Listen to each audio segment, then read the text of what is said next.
Boa noite, meu nome é Anne Caroline, sou agente mobilizadora do Circuito Universitário, representante do Estado Tocantins. Hoje a gente vai dar início mais uma live com um convidado especial que está aqui, o Rafael Lisboa. O projeto é o Circuito Universitário, ele é realizado pela MPC Filmes, patrocinado pelo Ministério de Cultura do Governo Federal e pela Petrobras. O projeto tem como objetivo levar sessões de filmes gratuitas para espaços públicos, seguidos de debate. E esse semestre a gente está com duas modalidades, que é tanto presencial quanto online. Hoje a gente vai fazer o online, que é com a live, que eu já falei o nome do convidado, Rafael Lisboa. Eu vou dar depois a fala para ele estar se apresentando. Lembrando que todas as nossas lives elas vão ficar salvas no YouTube da MPC Filmes, onde tem a live dos outros agentes mobilizadores dos outros estados, pois o projeto ele acontece nos 26 estados, mais o Distrito Federal simultaneamente. Também vai estar a live salva aqui no meu Instagram e também vai estar a live salva no Instagram, no YouTube, enfim. Me atrapalhei aqui. Mas, além do mais, é isso. Eu vou dar a fala para o Rafael se apresentar e depois eu vou explicar um pouco do filme para a gente dar início ao debate. Rafael, boa, graduado pela UFT. Não estou escutando direito. Tá conseguindo escutar? Agora sim. Ah, tá. Desculpa. Graduado em Letras, mestrando na UFT, com especialização na área de ensino étnico-racial nas escolas, e também militante do movimento negro aqui no Tocantins. E agradeço muito o convite da Anne também, pelo convite ao filme. Ao assistir esse filme, pela primeira vez, tendo já ido no Rio de Janeiro para conhecer um pouquinho dele e da pequena África. Foi muito bem diferente assistir o filme. Sim, eu que agradeço, Rafa, tu ter aceitado esse convite, amigão, sempre aí salvando. Mandei mensagem, amigo, bora participar comigo. Eu agradeço muito tu estar aqui participando desse projeto. Era um dos objetivos, chamar você, sua companheira também, para estar colaborando no projeto. Gente, o filme Rio Negro. Eu falei da companheira do Rafa, a gente vai ter uma live também aqui. Olhe para elas no dia 30, então não percam também. O filme Rio Negro, ele vai falar sobre a história negra do Rio de Janeiro e também a gente vai ampliar mais para o Brasil, que é essa ideia, né, da construção do Brasil por pessoas negras. Vai falar sobre cultura, racismo estrutural, identidade, transformações urbanas, equidade racial e branqueamento, né? Então, a gente vai ver o processo de urbanização que aconteceu ali no Rio de Janeiro. A gente vai passar também por esse processo de que o Rio de Janeiro ele é construído por mãos negras e depois acontece esse processo de urbanização onde a população negra ela é tirada do seu espaço e tem esse branqueamento, né, que é a Paris ali do Brasil e tudo mais. Agora eu vou dar continuidade na live, vou iniciar aqui fazendo uma pergunta para o Rafael. Rafa, eu queria que você falasse um pouco sobre essa ideia, né? Que o filme ele vai mostrar que... Calma aí. Que é essa ideia desse apagamento, né? Esse silenciamento das pessoas negras na história do Brasil. Como elas são tiradas de cena, sendo que, tipo, elas que ajudaram a construir e contribuir em todos os âmbitos da sociedade. Gostei da pergunta. Eu vou fazer ela mudando a cidade. Sim. Não sei se vocês já viveram, já passaram em São Paulo. O bairro da Liberdade, aproveitando para... Provavelmente o pessoal conhece aqui. O bairro da Liberdade é um dos grandes símbolos de apagamento da população negra dentro de uma cidade, sem ser Rio de Janeiro, mas é um grande símbolo do apagamento da população negra, da história dela, do que ela passou, do quanto ela morreu, e que é totalmente apagada, ninguém faz a mínima ideia de que o bairro da Liberdade já foi um local onde as pessoas eram enforcadas. Os escravos eram enforcados para, naquele bairro, até tem o nome, bairro da Boa Morte, para morrerem ali naquele espaço. E a pessoa passa pelo bairro da Liberdade sem nem olhar para essa história. Quando a gente vai olhar para o Rio de Janeiro, pegando a ideia do filme, é a gente parar e imaginar, Cara, tinha tanta gente, tanto negro no estado do Rio de Janeiro. E o quanto foi, por meios, aqui, vamos voltar, cultural, conseguir apagar essa população, fazer essa limpeza, criar livros que, inclusive, detalham muito isso, essa visão, para quem gosta da literatura, o livro Cortiço, fala um pouco sobre esse início do século XX, essa transformação que o Rio de Janeiro quer fazer de limpeza de espaço. Então, o quanto, infelizmente, lançou a ideia de apagar as pessoas, de apagar essa história negra dele. Não deu tão certo. A gente ainda tem a história negra ali bem pautada, mas conseguiu, infelizmente. Sim, exatamente. Foi muito boa começar ali pelo bairro da Liberdade, né? Porque realmente é um local onde era, era ali de população negra, né? Existente naquele local e depois tem esse processo de apagamento e tudo mais. Partindo assim, seguindo essa linha, né? Eu queria também que tu falasse um pouco sobre como esse documentário ele explora essa ideia civilizatória, né? Dessa retirada dessa população. Caramba, eu gostei da pergunta. Caramba, gostei. Ah, quando você olha para o filme O Rio Negro, ele conta. Se você. Vamos lá. Como é que eu vou resumir ele? Imaginem que a gente tentou ser o Haiti, só que não conseguiu. Como assim, Rafael? Ah, a gente teve toda uma construção nossa de população negra que ali estava. O filme, inclusive, várias vezes ele traz muito isso. Haviam várias pessoas que falavam as línguas do continente africano. Em tal período no filme, vocês vão ver, era de umas 4, de 2 às 4 horas. O pessoal não falava português, português de Portugal, né, não português brasileiro. Então falavam só essas línguas. Enquanto marco civilizatório. Quando a gente tem no início, ali, em 1800, e a gente tem a ideia do Haiti, depois, de que como república, onde, devido ao número de negros ser maior do que os franceses, aqui no Brasil, você vai ver no filme, a gente já controlava, a gente não, né? O Estado brasileiro, enquanto império, já controlava. Tanto que vocês vão olhar alguns documentos, não pode ter em tal local 40% da população negra. Isso é um exemplo de controle social geracional da população negra, porque eles sabiam que caso tivesse mais gente, poderia acontecer o que teve no Haiti. Ah, Exatamente. enquanto questão civilizatória, vamos olhar. Eu não tinha dado atenção e o filme trouxe isso muito bem. Gente, o Rio de Janeiro era o ponto do Brasil. Ali, tudo. Gente, o Rio de Janeiro foi o maior porto de escravos do mundo. Do mundo. Vamos olhar para cá, gente. O maior local de recebia escravos do mundo e o que chegava aqui ia para o resto do Brasil. Então, imagina o número de negros. No Brasil. Imagine que, poxa, tem pessoas só ali no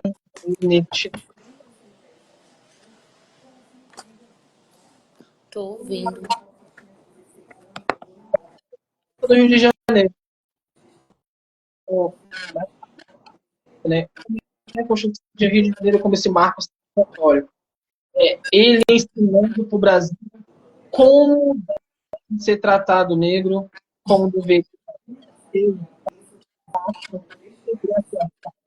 quando a gente vai falar do Cortiço Cidadania do Rio de Janeiro, e como a cidade deveria ser. Percebam, antes ali do século XIX, a gente vai olhar século XX, por exemplo, a gente não tem tanto essa coisa étnica, a cidade do Rio de Janeiro é de outro jeito. Mas, em Belém, a borracha, querendo ou não, já transforma ela na Belle Époque, a França ou a Paris da Amazônia. Aí o que o Rio de Janeiro vai fazer? Não.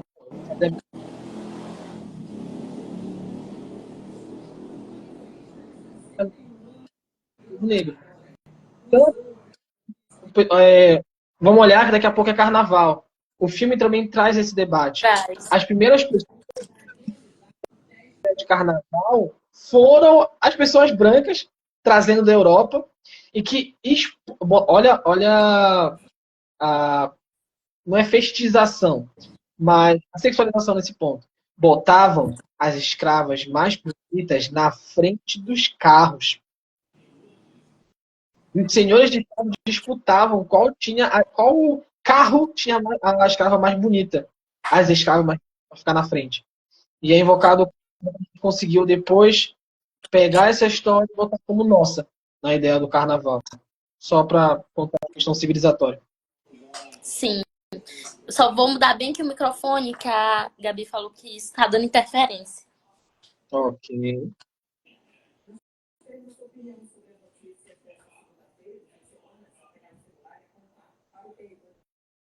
Vamos lá, gente, para quem ainda está assistindo, né? Agora eu acho que vai dar certo. Que eu mudei aqui o microfone.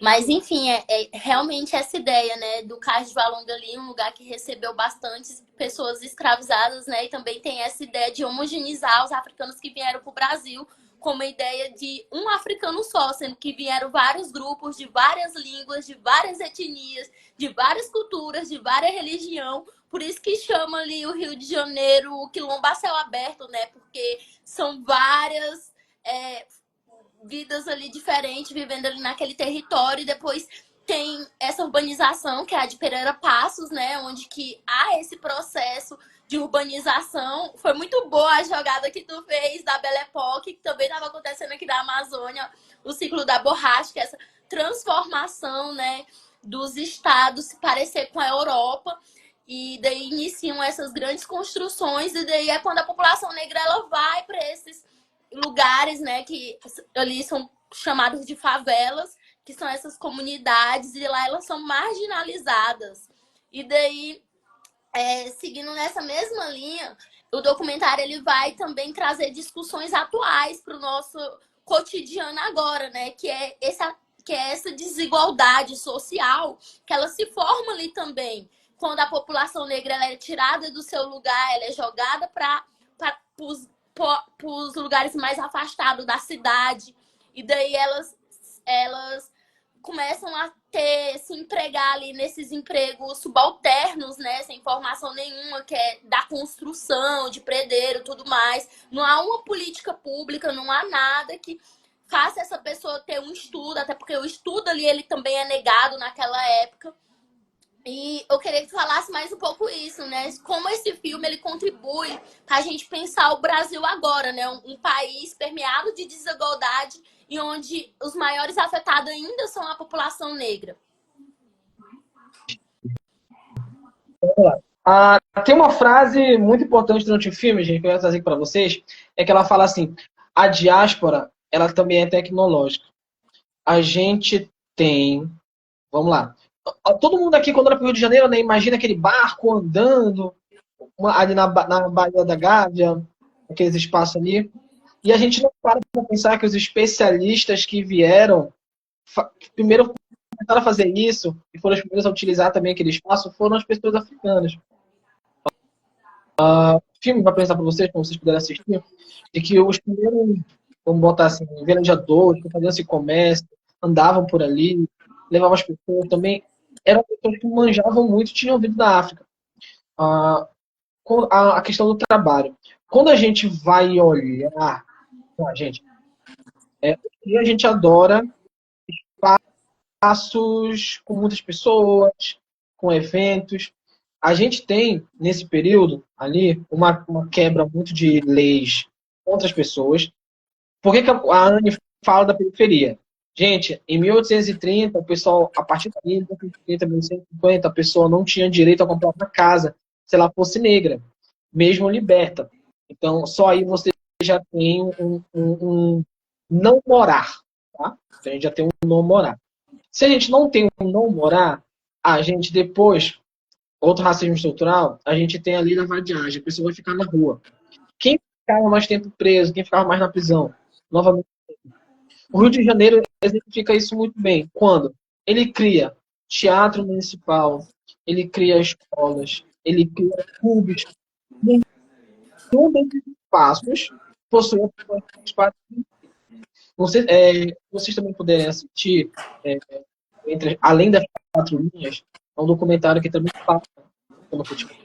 O Rio de Janeiro, ele também traz essa questão do futebol e dos clubes, que não aceitavam jogadores negros. Deixa meu celular aqui, não. Seria e que aceitar essa educação é traga pelos africanos. Tais como conhecimento. Vamos lá para aquele tempo, no Las Melhores, 1880 até 1910, não aceita a ciência do chá, todo o conhecimento africano que a gente já tinha de medicina. Sim. Eles estavam em casas que tinha esse atendimento, mas eles não aceitavam, falavam que era coisa de bruxaria, que aquilo dali não era medicina. A única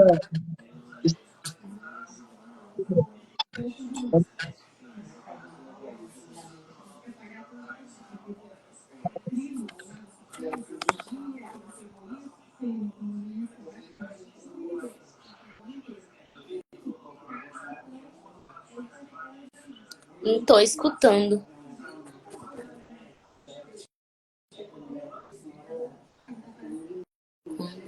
Tá conseguindo me ouvir? Eu não tô te ouvindo. quem tem hora escutar assim, Agora sim. Tô conseguindo. ainda mais ainda. Sim, mas exatamente esse é um ponto importante também que o filme vai trazer, né? Que as medicinas ali da população africana que ele já tem. Tem que mutar seu microfone, Anne. Como é que eu faço isso? Não, é na hora que tu estiver falando. Na hora que tu estiver falando, tem um microfone aqui em cima. Sim. No caso, tem que mutar. Não sei como é que eu faço isso. Assim? Não. Deixa eu ver aqui. Se aqui vai. Ele não fica no chão. Tentar assim. Sem ele ficar no chão. Pra ver se vai agora.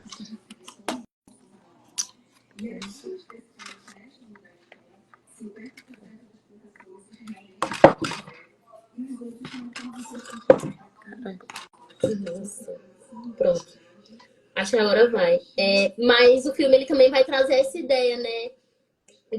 De todo o conhecimento que a população africana tem. Tá conseguindo me ouvir de boa? De todo o conhecimento que a população africana tem em contato com a medicina, tudo mais. E quando chega aqui no Brasil, ele fala até que é elite, né? A elite ela prefere se consultar com os africanos do que com o médico, até então com diploma, tudo mais. E que esse pessoal africano eles cobravam caro, né, por esses atendimentos, tudo mais.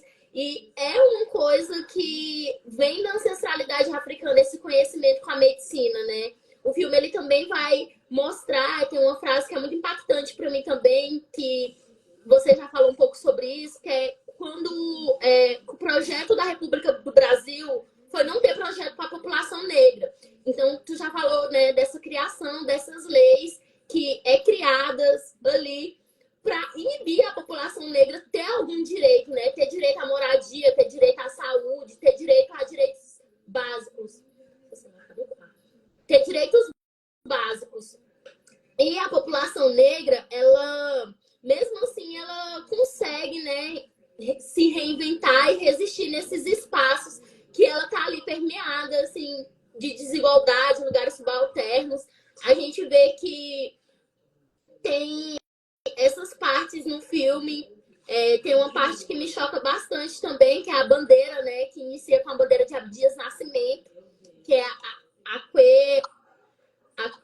me esqueci direito, mas a Aque é alguma coisa que é um símbolo totalmente diferente, porque quando a gente vai ver a bandeira do Brasil, a gente vê que ela é construída ainda no ideia da bandeira imperial, né? Das grandes famílias, tudo mais. E o Abdias ele cria essa bandeira para descolonizar, né? Para tirar essa ideia eurocêntrica ainda portuguesa que tem sobre a bandeira do Estado brasileiro essa ordem em progresso, que a gente sabe que essa ordem em progresso para a população negra é bem diferente, né? Esse progresso, essa ordem. Rafa, eu queria que tu falasse mais um pouco sobre as principais influências da comunidade negras na cultura do Brasil como um todo, né? Quais essas principais, não só naquele estereótipo que a gente já conhece, que é na dança, na capoeira, mas sim também na questão econômica, né? Que a população negra, muitas das vezes, as pessoas tiram esse papel que elas foram as grandes construtoras do Brasil em todos os âmbitos e colocam como elas só ajudaram ali a fazer dança, tudo mais. Assim, o folclórico, né? Coloca nesse papel folclórico. Caramba! Boa! Vamos lá. A ideia do Rio Grande do Carnaval aqui no Brasil que tange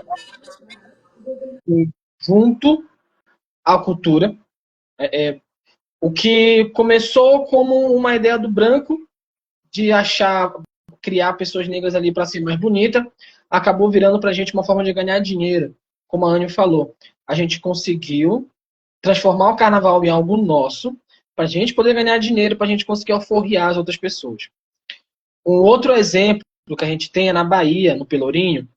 Ali em 1800, 1700, a gente teve um primeiro banco protagonizado por mulheres negras, no qual elas vendiam sua cocada, seu acarajé, seus produtos, e com isso elas conseguiam dinheiro para libertar as outras pessoas e para comprar casas. Se vocês pesquisarem, primeiro banco brasileiro na África, dirigido por mulheres, vai dar o do Pelourinho. Pensar na economia baiana também, como local de que trouxe muita influência. Se a gente for olhar para a questão, agora não é tanto do Tocantins, mas a questão linguística, muitas palavras que a gente utiliza são de origem africana. Por exemplo, não sei se se alguém aqui já aprendeu o Yorubá, mas o apelido Dudu, que vem do nome Eduardo, Dudu significa preto em Yorubá. Então, algumas palavras, algumas coisas mais pesadas também as pessoas acabaram pegando e trazendo como algo ruim. Vamos lá. Pegando a questão da influência também na questão negra, cultural e religiosa. No que tange a questão religiosa, a gente conseguiu... Vamos lá. Quem nunca tomou um chá depois de encher a cara no sábado, na sexta-feira, porque precisava ficar melhor? Quem nunca tomou um chá porque, nossa, eu comi pra caramba. Eu fui pro churrasco, comi pra cacete, minha barriga tá inchada, vou tomar um chá que a minha mãe e minha avó me deu. Todo mundo no Brasil toma chá de alguma coisa. Isso não foi o europeu que trouxe, tá, gente? Isso foi a gente, como população negra. A gente conseguiu mobilizar o Brasil todinho para tomar chá. Quem nunca tomou um chá de boldo?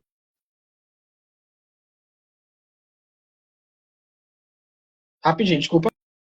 Ou um chá de maracujina. Qualquer tipo de chá dessa forma. Pensando nessa influência no Brasil, esses pontos a gente tem como elencar nessa parte. A outra, e aí é mais importante, a gente conseguiu, aos poucos, denunciar o Estado brasileiro de que a ideia de uma democracia racial não existia. A gente começa no Pará, Cabanagem, Canudos, já denunciando. A gente consegue ali no Maranhão, a Balaiada, o Cangaço. A gente consegue no Rio de Janeiro, a Revolta da Chibata. Gente, pelo amor de Deus, pesquise, Revolta da Chibata. A gente conseguiu comandar os 4 navios mais importantes do século, que eram do Brasil nesse período, e apontar para o Rio de Janeiro, apontar para São Paulo e mais dois estados e dizer assim: chega de bater nos negros. Gente, a escravidão já acabou há 22 anos. A gente conseguiu, a duras penas, influenciar o Brasil para ele dizer: olha, eu sou racista, o Estado é racista, e acredito que isso tenha sido, a longo prazo, a nossa maior influência, por assim dizer, nessa questão do negro dentro do Brasil. Há outras. Só que vamos pensar em volume maior, essas seriam as que eu poderia elencar agora. Sim, sim, com certeza. É, essa ideia da revolta da chibata, assim, isso é muito bom porque a gente vê que o negro ele sempre esteve organizado coletivamente, né? Sempre existiu o movimento negro no Brasil. Eu gosto até de falar, né? O movimento negro ele inicia desde que o primeiro negro pisa o pé aqui no Brasil, que ele luta, né? Ele luta para sair daquele sistema escravocrata e depois a gente tem o movimento negro contemporâneo ali em 1975, né? Que é esse movimento mais atual que reivindica o termo raça, tudo mais. E o negro ele sempre teve organizado coletivamente na busca por igualdade racial, né? E passando a palavra para ti, queria que tu falasse também sobre essa ideia de movimento do negro contemporâneo e quais os benefícios, né, para a população negra na busca de direitos humanos, para a sociedade atual e como é que a gente segue até agora, né? Porque tem muito dessa ideia que agora a gente está bebendo o fruto de lá atrás, só que a gente também ainda está na luta, lutando por mais igualdade racial, por mais direitos, onde a gente possa minimizar, né, esse racismo que é... Deixa eu lembrar a palavra. Como é que fala? Eternizado, não. Que está enraizado na nossa sociedade. Caramba, gostei. Nossa, tá. Vamos lá. Se a gente for olhar, para quem está assistindo a gente, se a gente for olhar o movimento negro contemporâneo, bora fechar ele a partir do século XX, 1900. Para trás, havia um movimento negro, querendo ou não, unificado, sim. Tanto que no Rio de Janeiro, vocês for dar uma pesquisada, existiam rotas de escape. Como assim rotas de escape, Rafael? Eram rotas que apenas os negros conheciam para que os negros que haviam fugido dos seus senhores conseguissem chegar a outros lugares do Brasil. Oralmente, nada escrito, para que policiais, o governo não conseguisse achar. Então a gente já tem um movimento negro unificado no Brasil desde sempre. Ou pelo menos já lutando. Como a Anne gosta muito de falar nas apresentações dela, eu acompanho, a gente tem um quilombo, a gente tem os abolicionistas, a gente tem, querendo ou não, as pessoas brancas que vão para a Europa e vão olhar aquela igualité, fraternité e tal, e no Brasil, né? Não temos. Mas vamos olhar para 1900. A partir de 1900 no Brasil, a gente começa uma luta que o movimento negro tenta a todo momento, que é, gente, o direito à educação. Querendo ou não, o negro, a gente só consegue acesso à educação para a gente a partir de 1920, 1930. Então a gente tem um período de 40 anos pós, período de escravidão, no qual a gente não tinha acesso. Isso está na lei. Um outro ponto também acerca do movimento negro contemporâneo, que a gente só conquistou, e vou botar 80 anos depois, infelizmente, a Frente Negra Brasileira. A Frente Negra Brasileira, caso vocês não conheçam, é para mim, a maior frente política, entendam política enquanto organização de sociedade, não partido. A maior organização política que lutou pela população negra durante o período do século XX. Eles pediam o básico, gente, acesso à educação, acesso a material, acesso ao lazer, acesso à cultura. E uma coisa que a gente bate a tecla no início do século XX, mas a galera já estava batendo na tecla 70 anos atrás, aonde a gente está nos livros de história. A Frente Negra Brasileira pedia isso nos livros de história, gente. Imagina, 1930. Tem um monte de negro lá pedindo, tá, a história do Brasil tinha gente.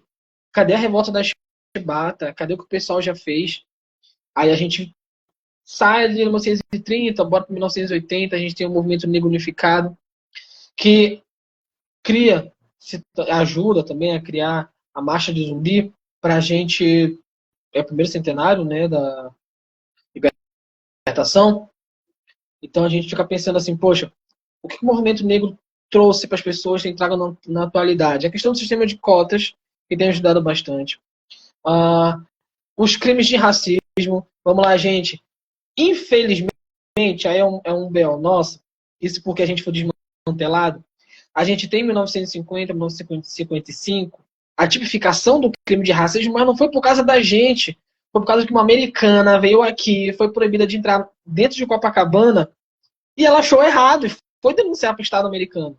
Na hora que ela denuncia, o Estado americano vai falar assim, porra, Brasil, complicado, né? É por causa dos outros que a gente consegue a tipificação do racismo no Brasil. Então, a tipificação do racismo no Brasil existe há 70 anos, não é mimimi. Mas que o movimento negro contemporâneo consegue criar mais leis e deixar ele um pouco mais encorpado, efetivo também nas pessoas. A gente também consegue o acesso à educação. Meu pretinho, minha pretinha, tu que tá me ouvindo falar aqui, pelo amor de Deus, tu só consegue ir para a escola, merendar. A merenda é outro ponto, daqui a pouco a gente fala sobre ele. Tu só consegue ir para a escola, tu só consegue aprender, porque o movimento negro chegou lá no Estado brasileiro e falou assim, cara, a gente tem que ter acesso à educação. Frente Negra Brasileira, lembra desse povo, não esquece. Eles foram lá e lutaram para a gente ter acesso à educação. Acesso é uma coisa, se manter é outra. Além da questão de tipificação de crimes, as cotas, a gente tem a questão da, não vou dizer permissão, mas do Estado entender também a valorização religiosa. O Brasil em si, ele tem várias religiões, mas mesmo perseguido, o movimento negro conseguiu fazer com que as religiões chegassem a ser conhecidas até os dias de hoje. Com certas permissões dos senhores para controle social, para que aqueles escravos não ficassem mais afoitos ainda, querendo ou não. Tem alguns livros que podem referendar essa minha fala. E o movimento negro também na questão de, querendo ou não, denunciar a estrutura que permeia tudo isso. Vamos lá. A gente tem no teatro experimental negro o negro como protagonista, não como acessório, não como coadjuvante. Então, o movimento negro conseguiu que a gente ocupasse o que não era, o que é nosso por direito. Pessoal, é meio complicado falar assim, é nosso por direito, mas é porque a gente criou muitas dessas coisas que foram tiradas, mas que o movimento negro conseguiu, enquanto organização política, dizer, olha, isso aqui é negro, isso aqui é da população negra e vocês têm que aceitar, vocês têm que respeitar. Tanto que, se vocês puderem conhecerem mais o perfil da Anne e irem num destaque do Rio de Janeiro, vocês vão conhecer o MUCAB, que é o Museu Afro-Brasileiro no Rio de Janeiro. E quem estiver no Rio de Janeiro faz o circuito da Pequena África. Conseguir isso é dizer para o Estado brasileiro, olha, isso aqui é culpa tua, a gente vai dizer e tu vai aceitar. E a gente vai bater nessa tecla e isso vai entrar nos livros de história. A gente só consegue isso com o movimento negro unificado. No que eu chamo das três vertentes. A gente tem um movimento negro unificado, criando as leis, ocupando os espaços. A gente tem os professores ensinando aqui, eu, Anne, e a gente tem quem está aprendendo e está iniciando na luta. Existem várias conquistas que a gente tem conseguido. Só que sem o movimento negro trabalhar nessas três fases, eu e a Anne não tava aqui debatendo sobre isso agora. Sim, exatamente, Rafael. É isso, né? O coletivo. Gente, a gente está encaminhando para o nosso fim. Eu agradeço muito, Rafael, por ter topado estar nessa live hoje. Agradeço muito mesmo de estar contribuindo no projeto. Eu vou passar a fala final para o Rafael. Só lembrando que quem quiser mais ter informações sobre o projeto é só seguir nossas redes sociais, MPC Filmes. Concordo com tudo que o Rafael falou. O movimento negro ele tem esse papel muito importante na nossa sociedade atual, das nossas conquistas. Eu faço parte do movimento negro, o Rafael também, ele está bem antes de mim. E agradeço muito de ter entrado dentro do movimento negro, ter me conhecido como uma negra, ter me tornado uma negra politicamente, né? Entender que a luta, ela não é sozinha, minhas dores também não é sozinha, minhas dores também é em coletivo, eu também luto em coletivo. E isso é muito importante. Quem não tiver um movimento negro, que é negro, independentemente de estar ou não, ele está lutando contra a discriminação racial o tempo todo, porque ele passa por ela, mas quando ele tá no movimento negro, ele consegue aliviar um pouco essa dor, e ele consegue lutar por algo maior, né, que é em coletivo, que é como o Rafael falou, a criação de leis, né, a gente consegue criar as leis, a gente consegue mostrar pro Estado brasileiro e a gente tem mais voz, né? Rafael, obrigada novamente, agradeço a tua presença. Só queria que tu finalizasse falando uma cena do filme que te impactou e por que tu recomendaria outras pessoas a assistir esse filme, não só para conhecer o Rio de Janeiro como território, mas também conhecer o Brasil como um todo, né? Como um país construído por mãos negras. Eu vou aprender a fazer pergunta com a Anne, cacete, gostei. Uma cena do filme. Vamos lá. O poder no Brasil foi montado no Rio de Janeiro por pessoas que se diziam republicanas, mas que de republicanas não tinham nada. Elas tinham medo das multidões. A partir de 1888, quando a princesa Isabel ficou naquela sacada, a gente tem pela primeira vez no século XIX uma grande imagem com um número grande de pessoas. O poder, a política, ela tem medo do negro unido, do negro aglomerado, junto aos seus. Vou fazer o mais pesado.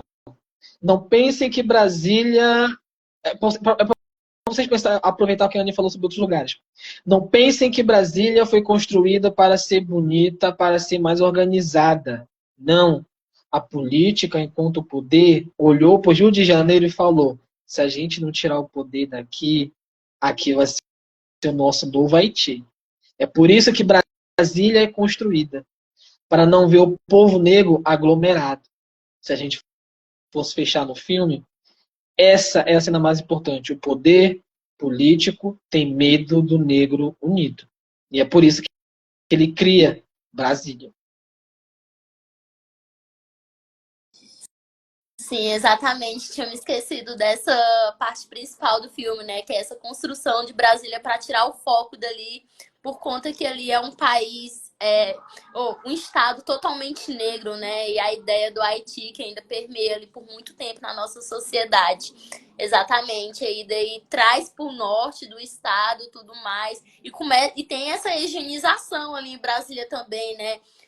Qual é o lugar das pessoas brancas, qual é o lugar das pessoas negras, que é aqueles espaços construídos não é para pessoas brancas, aquele centro de Brasília.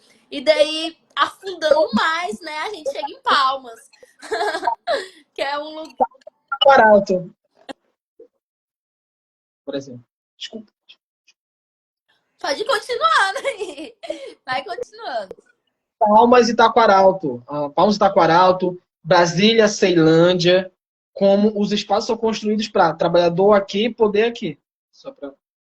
Sim, eles colocam essa ideia de cidade projetada, né? Aí, projetada por quê? Por quem? Pra quem, né? E daí, em Palmas, tem esse processo também, que é uma reivindicação da própria população que luta por ocupar esses espaços ali no centro de Palmas. Porque até então não é projetado para elas, não é para moradores morar ali, é uma grande elite, né? Que é para morar dentro desses espaços, daí constrói...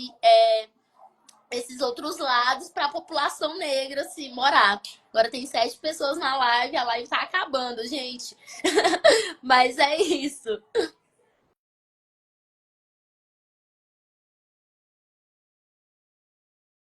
Eu finalizei meu... Finalizei aqui minha fala. Se tu quiser finalizar a tua fala, pra gente dar tchau.